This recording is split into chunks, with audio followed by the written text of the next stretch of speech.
Telangana state SC గురుకుల social welfare secretary Alagu Varshini madam మనతో పాటు ఉన్నారు. మేడం, గురుకులాల్లో ఇటీవల కాలంలో లాస్ట్ 1 ఇయర్ నుంచి తీసుకుంటున్నటువంటి రెజల్యూషన్స్ ఏంటి? ఎట్లా గురుకులాలు వర్క్ చేస్తూ ఉన్నాయి? గతంతో కంపేర్ చేసుకుంటే వచ్చినటువంటి మార్పులు ఏంటి మేడం? స్వతంత్ర టీవీ వ్యూవర్స్ అందరికీ ముందుగా నమస్కారాలండి. థ్యాంక్ యూ ఫర్ ప్రత్యేకంగా సోషల్ వెల్ఫేర్ గురుకులంని కవర్ చేయడానికి ధన్యవాదాలు. సోషల్ వెల్ఫేర్ గురుకులంలో గతం కంటే ఇప్పుడు కొత్తగా ఏర్పడినటువంటి ఇంప్రూవ్మెంట్స్ ఏమిటంటే coding in all schools, artificial intelligence and computing curriculum అందరూ పిల్లలకి నేర్పించడం, 6th నుంచి 10th వరకు ఉన్న పిల్లలకి మెంటల్ హెల్త్ అండ్ వెల్బీయింగ్కి ప్రత్యేకంగా మనం ఏర్పాట్లు చేసినటువంటి చర్యలు, ప్రత్యేకంగా మనం ప్రభుత్వం ఆల్ రెసిడెన్షియల్ స్కూల్స్కి common diet menu with nutrition అనాలిసిస్తో పాటు చేసినటువంటి చర్యలు, దాన్ని ఇప్పుడు ఇంప్లిమెంట్ పూర్తి ప్రకారంగా ఫుడ్ పాయిజనింగ్ లేని రెసిడెన్షియల్ స్కూల్స్ వాతావరణం ఏర్పాటు చేయడానికి ఏర్పడినటువంటి చర్యలు, అట్ ద సేమ్ టైం మనం స్పోర్ట్స్లో చూపిస్తున్నటువంటి ఇంప్రూవ్మెంట్స్, అలా ఇతర ఇంప్రూవ్మెంట్స్తో పాటు అకాడమిక్ లెవెల్లో మనం ఫౌండేషన్ కోర్సెస్ అకాడమీ ఏర్పాట్లు చేయడం, మైక్రో స్కెడ్యూల్స్ పెట్టడం, దానివల్ల మనకి వస్తున్నటువంటి స్టేట్ లెవెల్ ర్యాంక్స్ ఈసారి IIT-JEEలో మాకు 527 మంది పిల్లలు అడ్వాన్స్ రాయడం జరిగింది. So these are some of the very few of the improvements. But larger స్కేల్లో మనం అడ్మినిస్ట్రేటివ్లీ చూస్తే ఎంప్లాయ్మెంట్ దాదాపు 2400 మంది కొత్త ఉద్యోగులు మనకి రావడం జరిగింది. న్యూ స్కూల్స్ ప్రపోజల్స్ పంపించడం జరిగింది. అలాంటివి అన్ని రంగంలో మనకి ఈ గత సంవత్సరంలో ఒక రెవల్యూషనరీ ఇయర్ అని మనం సోషల్ వెల్ఫేర్కి చెప్పొచ్చు. ఎవ్రీ ఇయర్ ఈ స్ట్రెంత్ పెరుగుతూ ఉంది, గురుకులాల్లో చదువుకునేటటువంటి విద్యార్థుల సంఖ్య పెరుగుతూ ఉంది. అయితే ఈ చదువు పూర్తయిన తర్వాత వారికి కల్పించేటటువంటి ఎంప్లాయ్మెంట్స్ విషయంలో ఎంతవరకు సక్సెస్ అవుతూ ఉన్నారు? ఎంతవరకు ఈ జాబ్స్ వస్తూ ఉన్నాయి మేడం? మనకి తెలంగాణ లాంటి రాష్ట్రం చూస్తే we're the second largest migrant population ఉన్న రాష్ట్రం ఉన్నాము. మనకి 39% population either in migration or out మైగ్రేషన్లో ఉంటున్నటువంటి సందర్భంలో, అండ్ దాంట్లో మనం చూస్తే 80% సెమీ స్కిల్డ్ ఆర్ అన్స్కిల్డ్ లేబరర్స్గా వెళ్ళడం అనేది ఇంకా జరుగుతుంది. ఈ సందర్భంలో నంబర్ ఆఫ్ రెసిడెన్షియల్ స్కూల్స్ పెరగడం అనేది చాలా ఇంపార్టెంట్ అయిన విషయం. అండ్ అక్కడ వచ్చి చదువుతున్నటువంటి పిల్లలకి చక్కటి వాతావరణం ఏర్పాటు చేయాల్సినది అనేది చక్కటి ఇంపార్టెన్స్ ఉంది. ఇప్పుడు మనం తీసుకున్నటువంటి చర్యల వల్ల 100% ఎన్రోల్మెంట్ అనేది జరుగుతుంది. ముందు మనం చూస్తే ఇప్పుడు 19,000 సీట్స్ మనకి 12th స్టాండర్డ్లో ఉంటే ఏ సంవత్సరం కూడా 14,000 సీట్లు దాటలేదు. ఎలాగైనా మనకి 4,000 to 5,000 సీట్స్ అన్ఫిల్డ్గా వెళ్తున్నాయి. అప్పుడు మనం ఈ సంవత్సరంలో మీరు చూస్తే కొత్తటి స్కిల్స్తో పాటు కలిపిన వొకేషనల్ ట్రైనింగ్స్ని ఇంక్లూడ్ చేయడం, ఓన్లీ ఎంపీసీ మాత్రమే ఉన్న చోట బైపీసీని కూడా ఇంక్లూడ్ చేయడం, అట్ ద సేమ్ టైం ఇలాంటి ఫౌండేషన్ కోర్సెస్ అకాడమీ పెట్టడం, యూపీఎస్సీ ట్రైనింగ్ స్టార్ట్ చేయడం, అండ్ క్లాట్ లాసెట్ ఎగ్జామ్స్ అలాంటి వీటికి ప్రిపరేషన్ చేయించడం, ఇలాంటివి మనం ముందుకు తీసుకొని వెళ్తున్నాము. ఈ మధ్య కాలంలో కావచ్చు, గత లాస్ట్ ఇయర్లో ఎక్కువగా గురుకులాల్లో ఫుడ్ పాయిజన్ అయినటువంటి ఘటనలు, వార్తలు కూడా వచ్చినటువంటి పరిస్థితి అయితే ఉంది. అయితే లాస్ట్ ఇయర్ కొత్త గవర్నమెంట్ న్యూ మెనూని ఇంట్రడ్యూస్ చేసింది. దానివల్ల దాని రెస్పాన్స్ ఏ విధంగా ఉంది? గతంతో కంపేర్ చేస్తే ఏ విధంగా ఉంది? Telangana social welfare residential schools we clocked no food poison year for the last year 24-25లో. ఎస్, ఇతర రెసిడెన్షియల్ స్కూల్స్ అండ్ స్కూల్స్లో కూడా అక్కడక్కడ మనకి ఫుడ్ పాయిజనింగ్ అనేది రిపోర్ట్ అవుతుంది. ఫుడ్ పాయిజనింగ్కి వేరియస్ రీజన్స్ ఉంటాయి. ఒకటి ఇన్స్టిట్యూషన్లో వస్తున్నటువంటి ప్రాబ్లమ్స్ ఉండొచ్చు. అంటే పొరపాట్లు నూనె కల్తీ కావడం, లేదా పిల్లలు కొంచెం పాత ఫుడ్ని పెట్టుకొని తినడం, అలాంటివి రీజన్స్ ఉండొచ్చు. లేదా అక్కడ చర్యలు పనిచేస్తున్నటువంటి కాంట్రాక్టర్ కానీ వాళ్ళు పొరపాటు కూడా దీంట్లో ఉండొచ్చు. ఇప్పుడు గతంలో మనం ఒక్కొక్క రెసిడెన్షియల్ స్కూల్స్లో కానీ ఒక్కొక్క మెనూ మనం ఫాలో చేసుకుంటూ పోయాము. సో డిస్ట్రిబ్యూషన్ ఆఫ్ ఐటమ్స్ అనేది కూడా ఒక ఛాలెంజింగ్గా ఉండేది. ఇన్స్టిట్యూషన్ టు ఇన్స్టిట్యూషన్ పక్క పక్కన ఉంటుంది, కానీ దాంట్లో రేట్స్ మారుతుంది. At the same time menu అనేది వెవ్వేరు ఉంటుంది. సో ఇప్పుడు అవన్నీ కరెక్ట్ చేసుకుంటూ డిసెంబర్ నుంచి మనం ఒక కామన్ డైట్ మెనూకి వెళ్ళినందువల్ల మనం దాంతోపాటు స్టాండర్డ్ ఆపరేటింగ్ ప్రొసీజర్, కిచెన్లో ఎలా కుకింగ్ ఉండాలి, క్లీన్లీనెస్ ఎలా ఉండాలి, బర్తన్ తీసి పెట్టుకున్నప్పుడు ఆ హెడ్ కుక్ ఎవరు ఉన్నారో బర్తన్ క్లీన్గా ఉందని చూడడం, తీసుకున్నటువంటి ప్రావిషన్లో ఫౌల్ స్మెల్లింగ్ ఐటమ్స్ కానీ, అడల్ట్రేషన్ కానీ, ఇన్సెక్ట్స్ పురుగు లాంటివి కానీ లేకుండా ఉండాలి. ఇవన్నీ చూసుకున్న తర్వాత ఆయన ఒక సర్టిఫికేషన్ ఇచ్చుకున్న తర్వాత మాత్రమే వంటకి వెళ్ళడం. అట్ ద సేమ్ టైం కూరగాయలు కట్ చేస్తున్నప్పుడు కంపల్సరీ క్యాప్ వేసుకోవాలి. ముందు కింద కట్ చేసి ఇలా గుంపలు గుంపల్లాగా నీళ్ళలో వేసి అలాగే వంటకి వెళ్ళడం అనేది జరిగేది. కానీ ఇప్పుడు మనం దానికి కంపల్సరీ ఒక షీట్ పెట్టుకోవాలి, కటింగ్ టేబుల్ ఉండాలి, కింద పెట్టి కట్ చేయకూడదు, ఒక ఎలివేటెడ్ ప్లాట్ఫామ్లో కటింగ్ ఉండాలి. దాంతోపాటు ఇప్పుడు డిస్ట్రిబ్యూషన్కి వచ్చేస్తున్నప్పుడు డైనింగ్ హాల్లో పాటించాల్సిన విధానాలు, ఒకవేళ వేస్ట్ ఉంటే ఆ వేస్ట్ మేనేజ్మెంట్ ఎలా చేయాలి, ఎన్ని డస్ట్బిన్స్ ఉండాలి, ఎక్కడెక్కడ ఉండాలి, అది కంపోస్టింగ్కి ఎలా పంపించాలి. సో ఇన్ డీటెయిల్ ఎస్ఓపి కూడా ఇవ్వడం అనేది జరిగింది. If you see from January to ఈ ఏప్రిల్ వరకు కూడా రెసిడెన్షియల్ స్కూల్స్లో పెద్ద ఇలాంటి ఒక సంఘటన అనేది జరగలేదు. అక్కడక్కడ జరుగుతున్నప్పుడు కూడా రీజన్స్ ఏంటిని చూసుకుంటూ గవర్నమెంట్ కూడా ప్రత్యేకంగా స్టేట్ లెవెల్లో కమిటీ వేశారు. At the same time institution లెవెల్లో కూడా health and hygiene and food poisoning related చూసుకోవడానికి, ఫుడ్ క్వాలిటీ మెయింటైన్ చేయడానికి డిస్ట్రిక్ట్ లెవెల్లో, ఇన్స్టిట్యూషన్ లెవెల్లో కమిటీ వేశారు. ఇలాంటి కమిటీస్ వల్ల మనం we're going to the roots of the causes and we're addressing them. Okay madam, గురుకులాల్లో చదువుతున్నటువంటి విద్యార్థులకు స్కిల్స్ కావచ్చు, అలాగే technical skills, communication skills improve అవ్వడానికి ఎటువంటి పద్ధతులు తీసుకుంటున్నారు, ఏమైనా చర్యలు తీసుకుంటున్నారు? ఇప్పుడు మన గురుకులంలో తెలంగాణలో జాయిన్ చేస్తున్న పిల్లలు చూస్తే మనం ఫ్యామిలీ ఇన్కమ్ అన్నది total family income per annum cities అంటే 2 లక్షలని పెట్టుకున్నాము, రూరల్ ఏరియాలో 1.5 lakhsలో ఉన్నటువంటి పిల్లలు. ఈ పిల్లలు most of them will be from ZPH schools, ఇలాంటి స్కూల్స్ నుంచి వస్తున్నారు. ప్రభుత్వం ఈ 2-3 సంవత్సరం నుంచి తీసుకున్న చర్యల వల్ల కమ్యూనికేషన్ స్కిల్స్ అనేది పెద్ద ప్రాబ్లం ఉండట్లేదు. But yes, skill development is a challenge. నార్మల్గా ఇంజనీరింగ్ కంప్లీట్ చేసి వస్తున్నప్పుడు వాళ్ళకున్న టాలెంట్ ఏముందో అది మన 10th స్టాండర్డ్ కంప్లీట్ అవుతున్న పిల్లలకు ఉండాలి అన్నది మనం ఒక ఛాలెంజింగ్గా తీసుకుంటూ ముందుకు వెళ్తున్నాము. At the same time French institute, Indian French ఇన్స్టిట్యూట్తో పాటు, that is French embassy supported వాళ్ళతో పాటు ఇప్పుడు మన పిల్లలకి సి సర్టిఫికేట్ వస్తున్నటువంటి ఫ్రెంచ్ లాంగ్వేజ్ ట్రైనింగ్ అని కూడా జరుగుతుంది. సో ఈ ఫ్రెంచ్ లాంగ్వేజ్ నేర్చుకున్న పిల్లలకి C certificate is equivalent to degree certificate. వీళ్ళు బయటకు వస్తే అది వాళ్ళు డైరెక్ట్లీ ఎంప్లాయ్మెంట్కి వెళ్ళొచ్చు. ఇప్పటికీ గ్రామీణ ప్రాంతాల్లో కొంత ఇంగ్లీష్ అంటే కొంత భయపడే వాళ్ళు ఉన్నారు, ఫ్లూయెంట్ ఇంగ్లీష్ మాట్లాడలేకపోతున్నటువంటి వారు ఉన్నారు. దాంతోపాటుగానే కోడింగ్ కూడా ఏమైనా యాడ్ చేసి వాళ్ళకి నేర్పించేటటువంటి ప్రయత్నం చేస్తూ ఉన్నారు. ఫ్లూయెంట్ ఇంగ్లీష్ మాట్లాడేలా ఏమైనా క్లాసెస్ కండక్ట్ చేస్తూ ఉన్నారు. ఫ్లూవెంట్ ఇంగ్లీష్ అన్నది మనకి ఇన్ క్లాస్ ఇట్ సెల్ఫ్ అది ఒక పద్ధతితో పాటు మనం చేయడం జరుగుతుంది. మీరు మీరు ఏదైనా మా స్కూల్కి కంపల్సరీ వెళ్ళాలి. 5th స్టాండర్డ్లో మా దగ్గర వస్తున్న పిల్లలు 6th వచ్చినప్పుడే మీరు చూస్తే ఒక ట్రాన్స్ఫర్మేషన్ అనేది అన్ప్రెసిడెంటెడ్ ట్రాన్స్ఫర్మేషన్ ఉంటుంది. ఎలా తెలుగు మాట్లాడుతున్నారో వాళ్ళు కంఫర్టబుల్గా అలా ఇంగ్లీష్ కూడా మాట్లాడడం అనేది ఉంటుంది. See, coding is something like learning mathematics. You can learn mathematics either in Telugu or English. So coding is like that. Of course, it's basically dependent on English, but it also has lot of thinking through using of symbols, sequencing the symbols and the letters. Alanti untundi. So English fluency things, yes, there are certain techniques like group learning, mirror talking, and writing essays, writing poems, orations in the assemblies, everyday school assemblies. అలాంటివి మేము రెగ్యులర్గానే అది ప్రాక్టీస్లో English ఫ్లూయెన్సీకి తీసుకుంటూ వస్తున్నాము. Coding is defined computing curriculum and coding. ఇది 2 వెవ్వేరు, but yes both are good for the child's overall holistic development. ఎడ్యుకేషన్తో పాటు స్పోర్ట్స్కి సంబంధించిన గేమ్స్ ఏమైనా నేర్పిస్తున్నారా? ఎట్లా ఉంటుంది madam playing? Telangana and erstwhile ఆంధ్రప్రదేశ్లో ఈ వ్యవస్థ, రెసిడెన్షియల్ స్కూల్ వ్యవస్థ అన్నది ఒక హిస్టారికల్ వెరీ ఇంపార్టెంట్ స్టెప్ తీసుకున్నారు. ఒక్కొక్క స్కూల్లో ముందు నుంచి కూడా PT and PD physical directors compulsory స్కూల్లో ఉన్నారు.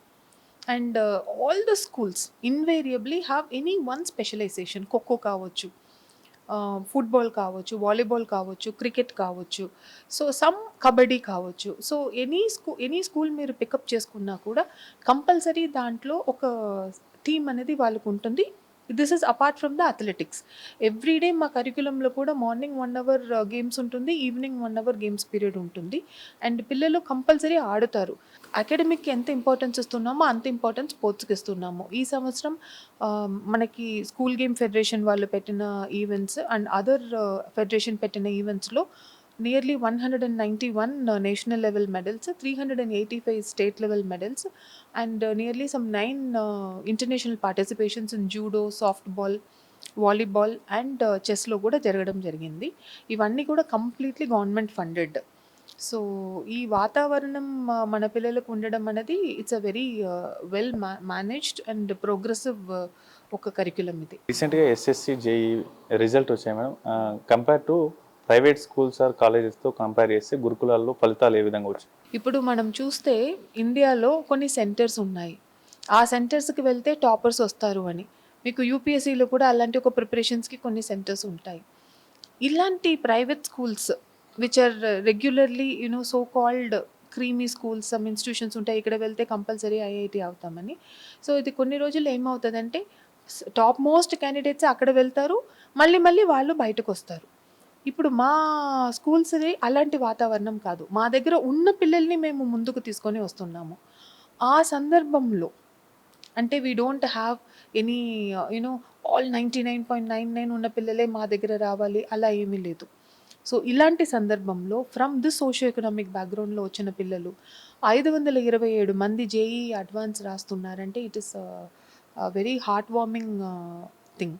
And I should really place appreciation and gratitude for all the teachers who are involved in this. Day and night work చేస్తున్నారు. దీనివల్ల మనకి ఎస్ఎస్సి రిజల్ట్స్లో nearly 14 of them scored state level ranks and more than 90% ఉన్నటువంటి పిల్లలు 30 and above, 80% and above ఉన్నటువంటి పిల్లలు ఈ JEE IIT ఎగ్జామ్స్లో నియర్లీ 150 అండ్ అబోవ్ అలా ఉన్నారు. సో వీళ్ళందరికీ అష్యూర్డ్ ప్లేస్మెంట్స్ ఉంటుంది. ఇంకా ఐఐటి అడ్వాన్స్డ్ రిజల్ట్స్ వచ్చిన తర్వాత exact numbers of people are going ఎక్కడెక్కడ వెళ్తున్నారని చెప్పగలుగుతాము. కొత్తగా ఈ బీఎస్సీ అగ్రికల్చర్ కోర్సు తీసుకున్నారు. ఎట్లా ఉంది సిలబస్, ఎట్లా ఉంటుంది, దాని మీద స్టూడెంట్స్ ఎట్లా ఆసక్తి చూపిస్తా ఉన్నారు? దానికి ఇది యాక్చువల్లీ కొత్తది కాదు. అగ్రికల్చర్ కోర్స్ అనేది it should be a professional agriculture college. 2023లో అది ఒక కోర్సుగా శాంక్షన్ ఇచ్చారు. It's not correct. అది మనం గవర్నమెంట్కి చెప్పడం జరిగింది.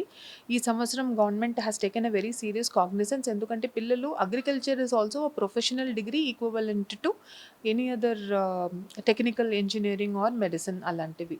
సో ఈ సంవత్సరం government has sanctioned one agriculture college in itself. Land ఇప్పుడు మేము మానకొండూరులో చూస్తున్నాము. ఫుల్ ఫ్లెడ్జ్డ్గా అగ్రికల్చర్ కాలేజ్ అడ్మినిస్ట్రేషన్కి కూడా తీసుకుంటాము. At present we're planning to give BSc హార్న్స్ agriculture. It will be a constituent college of agri university ఉంటుంది. But slowly we're planning to introduce lots of vocational degrees also. There are many agricultural statistic related vocational courses, bio farming and organic farming related vocational courses. Other universities kuda manaki BVoc ani oka 3-4 years 3 years konni courses, 4 years konni courses agri sambandhinchina courses istunnaru. Avi kuda ati త్వరలో ఆ agriculture college ప్రాంతంలో మనం తీసుకొని రావడం కూడా జరుగుతుంది. గురుకులాల్లో ఇంకా ఎటువంటి రెజల్యూషన్స్, మార్పులు తీసుకొస్తే ఇంకా బాగుంటుంది అనేది మీకు ఏమైనా, మీరు ఇంకేమైనా ఆలోచిస్తూ ఉన్నారా? గవర్నమెంట్ దృష్టికి ఏమైనా తీసుకెళ్తున్నాం? ఇప్పుడు గురుకులంలో ఒక్కొక్క గురుకులం ఒక్కొక్క రకమైన ఇది వెళ్తుంది. ఇప్పుడు చూస్తే మనం కరిక్యులం అనేది ఈక్వలీ అందరికీ సేమ్ పెడుతున్నాము. ఇప్పుడు మెన్యూ యూనిఫామ్ తీసుకొని వచ్చాము. అదేవిధంగా అడ్మినిస్ట్రేషన్ కూడా యూనిఫామ్ వస్తే ఈజీ ఉంటుంది. ఇప్పుడు డిస్ట్రిక్ట్ లెవెల్లో మీరు వెళ్ళి చూస్తే యాజ్ అ కలెక్టర్ నిజం మాట్లాడాలంటే ఇక్కడ వచ్చి కూర్చోడానికి ముందు 7 డిఫరెంట్ టైప్ ఆఫ్ మనుషులతో నేను మాట్లాడాల్సిన పరిస్థితి ఉంటుంది. ఈవెన్ పొలిటికల్ రిప్రజెంటేటివ్స్, ఎమ్మెల్యేస్ ఎవరైనా వెళ్తే ఇప్పుడు నేను పరిచయం ఉన్నాను కాబట్టి అందరూ నాకు కాల్ చేస్తారు.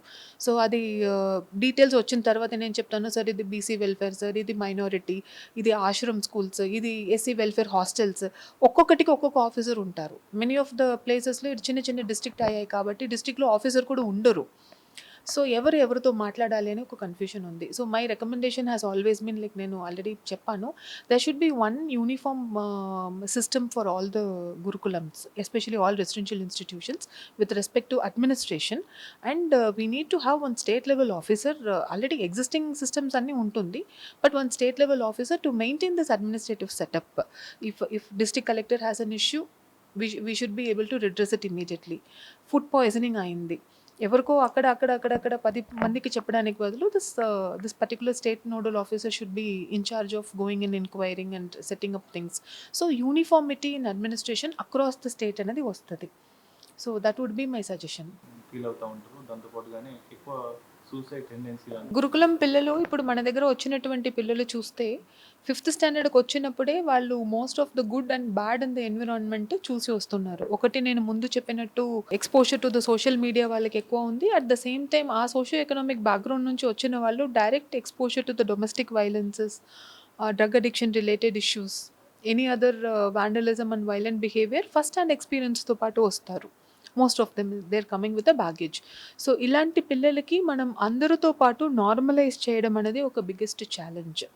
అండ్ మన దగ్గర ఉన్న టీచర్స్ ఉంటే they are all belonging to our generation. We have not been exposed to such things. So for us to accept ఆ పిల్లలు అంత మెచ్యూరిటీతో పాటు అంత బ్యాగేజ్ నుంచి వస్తున్నారన్నది యాక్సెప్ట్ చేసుకోవడానికి it's a big challenge for the teachers also. So ఈ సంవత్సరం అంటే 2024-25 సంవత్సరంలో మనం 720 టీచర్స్ని ఐడెంటిఫై చేయడం జరిగింది. ఒక్కొక్క స్కూల్లో ఒక 3 టీచర్స్ని, వాళ్ళని exclusive mental health and wellbeing మీద మనం టెక్నిక్స్ నేర్పించడం అనేది జరిగింది. గత సంవత్సరం ఎలా మనం ఫుడ్ పాయిజనింగ్ లేని సంవత్సరంగా ప్రకటించామో, అదేవిధంగా ఈ సంవత్సరం మనకి not even suicides but no suicide attempts also అన్నట్టు ప్రకటిస్తున్నాము. సో దీంట్లో భాగంగా వాళ్ళకి కొన్ని టెక్నిక్స్ ఉంటాయి, స్ట్రెస్ మేనేజ్మెంట్ టెక్నిక్స్. సో దీన్ని ఎగ్జాజరేట్ చేయకుండా ఓకే దిస్ హ్యాపెన్స్, ఇప్పుడు మనకి ఫీవర్ వచ్చింది, గోళీ తీసుకోవాలి, అలాగే డిప్రెషన్ ఉంది, సూసైడల్ టెండెన్సీ వచ్చింది, ఓకే దీనికి ఏమి చేయాలి.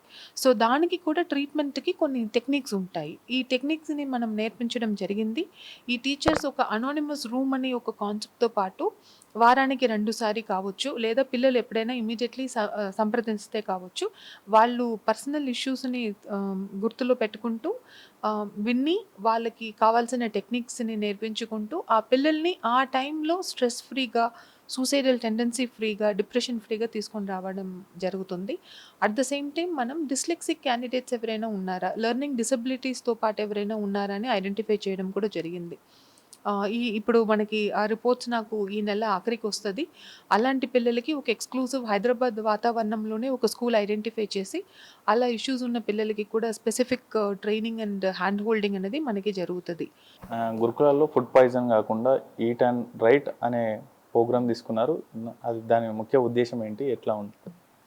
ఈట్ రైట్ సర్టిఫికేషన్ అనే ఒకటి FSSAI వాళ్ళు, మన కమిషనర్ ఫుడ్ సేఫ్టీ అంటే ఇప్పుడు present commissioner health and family welfare డిపార్ట్మెంట్తో పాటు జరుగుతుంది. దీంట్లో 2 భాగం ఉంటుంది. ఒకటి ప్రిపేర్ చేస్తున్నటువంటి మనుషులు, ప్రిపేర్ చేస్తున్నటువంటి వాతావరణం.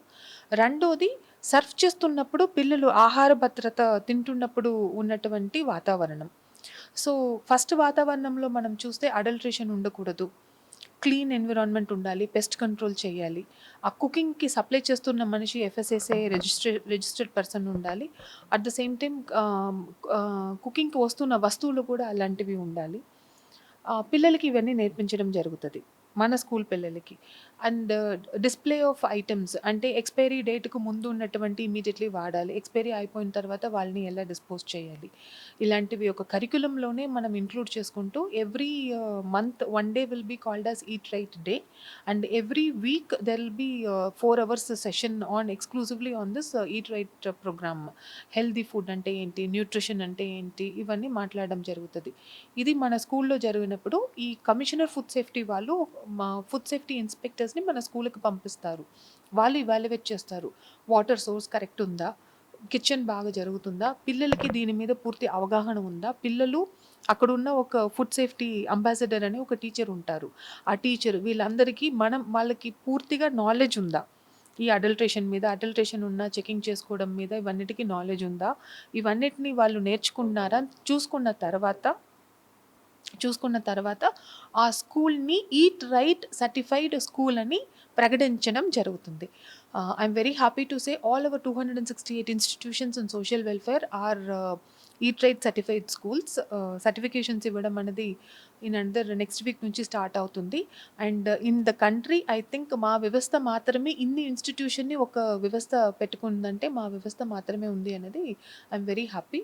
And this has been presented to the higher administration. I'm sure very soon all the residential schools will take up this Eat Right certification program in their schools along with Commissioner Food Safety. గురుకులాల్లో చదువుతున్నటువంటి తల్లిదండ్రులకు కానీ అలాగే economically బ్యాక్వర్డ్లో ఉన్న తల్లిదండ్రులు ఎవరైతే ఉంటారో వారి పిల్లలు గురుకులాల్లో చేర్పించడానికి మీరు ఏం చెప్తారు మేడం? ఎట్లా?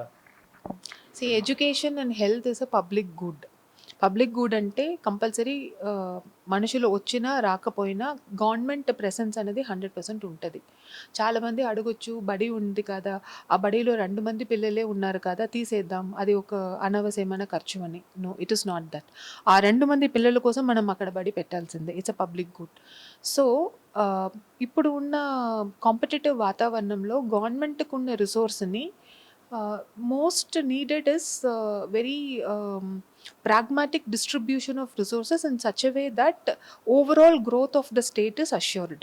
రోడ్ వేయాలి, కొత్త బిల్డింగ్ కట్టాలి, స్కిల్ యూనివర్సిటీ పెట్టాలి, at the same time social welfare pensions చూసుకోవాలి, రూరల్ ఎలక్ట్రిఫికేషన్ చూసుకోవాలి, నీళ్ళు కూడా ఇవ్వాలి, అన్నిటినీ మనం డబ్బు పెట్టాలి అన్నప్పుడు school education and health department ఈ రెండిటికి కూడా ఉన్నటువంటి సిచ్యువేషన్ని మినిమం కాపాడాలి, దాంట్లో కుదిరినంత మట్టుకు ముందుకు తీసుకొని వెళ్ళగలగాలి.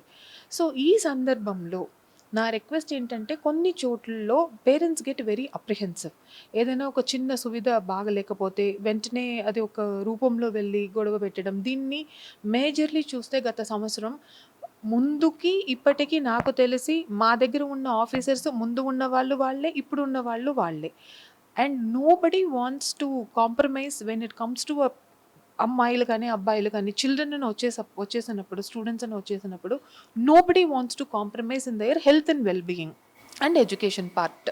సో ఆ సందర్భంలో పొలిటిసైజ్ చేసి దీన్ని ఏదో మేము కావాలి అని నిర్లక్ష్యం చూపించినటువంటి అలా చెప్పడం వల్ల అండ్ కొంతమంది పేరెంట్స్ని మోటివేట్ చేసి పొలిటికలీ అక్కడ వెళ్ళి టీచర్స్ని ఇతర స్టూడెంట్స్ ముందు ఆ టీచర్స్ని అరిసి మాట్లాడడం, సమ్టైమ్స్ లోకల్ మీడియాని తీసుకొని వెళ్ళి బెదిరించడం. నా request, any person with little bit of conscience will never harm a child and none of us want to do it. డబ్బు చేతిలో ఉంటే ఏ స్టేట్ గవర్నమెంట్ అయినా ముందు పెట్టేది స్టూడెంట్స్కి, హెల్త్ ఉన్న సిక్ పేషెంట్స్కి ఉంటుంది. ఎన్నో సంవత్సరం తర్వాత కాస్మెటిక్ ఛార్జెస్ పెంచాల్సిన అవసరం ఉంది, పెంచాము, అక్కడ కక్కుర్తి పడలేదు. కామన్ డయట్ తీసుకొని వచ్చాము, న్యూట్రిషన్కి ముందు ఉన్న అమౌంట్ కంటే 40% పెంచాము. ఎక్కడెక్కడ ఇమీడియట్ నెసెసిటీ ఉందో పెంచుకుంటూ పోతాము. So slowly any government will be going on ahead with the improvements only. So my request to the parents is, మీరు మాకు ఓపికతో సహకారం చేయాలి. టీచర్స్ని అనవసరంగా వెళ్ళి డైరెక్ట్ కాన్ఫ్రంటేషన్కి వెళ్ళకండి. అక్కడ ఉన్న టీచర్స్ పిల్లలు దేవుడిలాగా చూడాలి, మాకు మీ సహకారం ఇవ్వాలి. గుడిని ఒక్కొక్క గ్రామంలో వెళ్తే అందరూ డబ్బు పెట్టి గుడిని ఎంత శుభ్రంగా పెట్టుకుంటూ అన్ని చక్కగా పెట్టుకుంటారు. దాని పక్కనే ఉన్న ఒక బడి చూస్తే ఆ బడిలో ఉన్న టాయిలెట్ కూడా కడగడానికి ముందుకు ఎవరు వెళ్ళరు. అదే గుడిలో అంత నీళ్ళు కింద కూడా పోతూ ఉంటుంది. ఇలాంటి మనం అన్ని చోట్ల చూడొచ్చు. మై రిక్వెస్ట్, ఆ గ్రామంలో ఒక బడి ఉంటే దాంట్లో మీ పిల్లలు ఉన్నా లేకపోయినా మీరు వెళ్ళి శ్రద్ధ తీసుకొని శ్రమదానం ఇవ్వండి, బుషెస్ క్లీన్ చేయండి, గోడ కట్టించండి. మా దగ్గర ఉన్న పిల్లల్లో చాలామంది పేరెంట్స్ ప్లంబర్స్ ఉంటారు, కార్పెంటర్స్ ఉంటారు, మేస్త్రీస్ ఉంటారు. సో మాతో పాటు పార్టిసిపేట్ చేసి వాతావరణం ఇంప్రూవ్ చేయడానికి హెల్ప్ చేయండి. దీనివల్ల as a whole we can grow and we can help for future generations to grow better. కొత్తగా వారి పిల్లల్ని గురుకులాల్లో చేర్పించాలని అనుకునే తల్లిదండ్రులకు మీరు ఎలాంటి సజెషన్ చేస్తారు మేడం? గవర్నమెంట్ అంటే ప్రైవేట్లో వేల కొద్ది ఫీజులు కలెక్ట్ చేస్తున్నటువంటి పరిస్థితి అయితే గురుకులాల్లో అనేక సదుపాయాలు ఉన్నాయి, వాళ్ళకి ఏం సజెస్ట్ చేస్తారు? వెరీ సాడ్లీ ఇప్పుడు మీరు చూస్తే కాన్పు అవుతున్నప్పుడు నేను మా పాత డ్రైవర్ని అడిగాను, ఎందుకు నువ్వు ప్రైవేట్ వెళ్తున్నారంటే, లేదు నేను ప్రైవేట్లో చూయించక గవర్నమెంట్కి వెళ్తే అమ్మాయిని పెళ్లి చేసి ఇచ్చిన వాళ్ళు నన్ను తక్కువ చూస్తారు అని. అండ్ ఎందుకు మీరు గవర్నమెంట్ మా గురుకులంలో వచ్చి చదవచ్చు కాదా అంటే, గురుకులంలో ఎవరు చదువుతారండి చదువును అని. చాలా తప్పు ఇది. ఇప్పుడు మీరు మంచి చదువు, మంచి సర్వీసెస్ ఎక్కడ ఉందో అది చూడాలే కానీ, ప్రైవేట్‌కి వెళ్తేనే మాకు ఒక రెస్పెక్ట్ ఉంటది అన్నది it's a stigma. That is prevalent across the communities. అది వద్దు. మా దగ్గర ఇప్పుడు కొత్తగా జాయిన్ అవ్వబోతున్న పిల్లలు వాళ్ళ తల్లిదండ్రులందరికీ చాలా చాలా శుభాకాంక్షలు. ఎందుకంటే సంవత్సరానికి మీకోసం, మీ పిల్లల కోసం గవర్నమెంట్ ₹1,00,000 పెడుతుంది ఒక్కొక్క పిల్లలకి. సో మీరు 7 సంవత్సరం మాతో చదివితే ₹7,00,000 మీ పిల్లల కోసం గవర్నమెంట్ పెడుతుంది. ఆ ₹7,00,000 మీరు ఇన్వేరియబుల్లీ మీరు సంపాదించుకున్నట్టే. సో మీ అందరికీ పెద్ద శుభాకాంక్షలు. ఇంకా కూడా ఇతర పిల్లలు అలా ఉంటే నెక్స్ట్ ఇయర్ మీరు జాయిన్ చేయించడానికి మా కోసం సపోర్ట్ చేయాలి అని నేను కోరుకుంటున్నాను. ప్రైవేట్ సంస్థలు ఉంటాయి. As I told government public good ఇది ఉంటది, అది ఉంటది. బట్ మన స్థోమత ఏంటి అని అర్థం చేసుకొని అనావశ్యంగా వేలాది వేల రూపాయలు ఖర్చు పెట్టి ఈ సమయంలో అవసరం లేదు. ఖర్చు పెట్టాల్సిన చోట మీరు ఖర్చు పెట్టాలి. ఉద్యోగం నేర్చుకున్నారు, ఉద్యోగానికి గవర్నమెంట్ ఉద్యోగానికే వెళ్ళాలి అని అడగకూడదు. అప్పుడు ఆయన గవర్నమెంట్ ఉద్యోగం కావాలి అని అంటారు. సెల్ఫ్ ఎంప్లాయ్మెంట్కి కావాలా, ఈ డబ్బుని ఇప్పుడు మీరు సేవ్ చేసి పెట్టి గవర్నమెంట్ స్కూల్లో చదివించండి. బయటకు వచ్చిన తర్వాత ఈ సేవింగ్స్లో ఉన్న డబ్బుని పెట్టి సెల్ఫ్ ఎంప్లాయ్మెంట్కి ముందుకు తీసుకోవడానికి ముందుకు వెళ్ళాలి. So as a whole if you see ఇప్పుడున్న పేరెంట్స్కి నేను చెప్తున్నది పెద్ద శుభాకాంక్షలు. Right decision, I appreciate. ఇంకా ఉన్న బయట ఉన్న ప్రజలకి చెప్తున్నది, you have to bring your children and government institutions are no way less than anybody else. ఆ స్టిగ్మా వద్దు. ఇది ఓవరాల్గా అలుగు వర్షన్ మేడం చెప్తున్నట్టు మాట. తెలంగాణ రాష్ట్ర వ్యాప్తంగా గురుకులాల్లో అనేక మార్పులు తీసుకువస్తున్నాం. పిల్లలకు కావాల్సినటువంటి డైట్ మెయింటైన్ చేయడంతో పాటు కానీ అనేక రకాల మార్పులు తీసుకొస్తూ ప్రైవేట్తో పోటీ పడుతూ విద్యార్థులకు స్కిల్స్ నేర్పిస్తూ ఉన్నాం. అనేక ఇతర కోర్సులు కూడా అందిస్తూ ఉన్నాం అనేది కూడా చెప్తున్నటువంటి పరిస్థితి అయితే ఉంది. కెమెరా పర్సన్ శ్రీనివాస్తో రాజు, స్వతంత్ర టీవీ, హైదరాబాద్.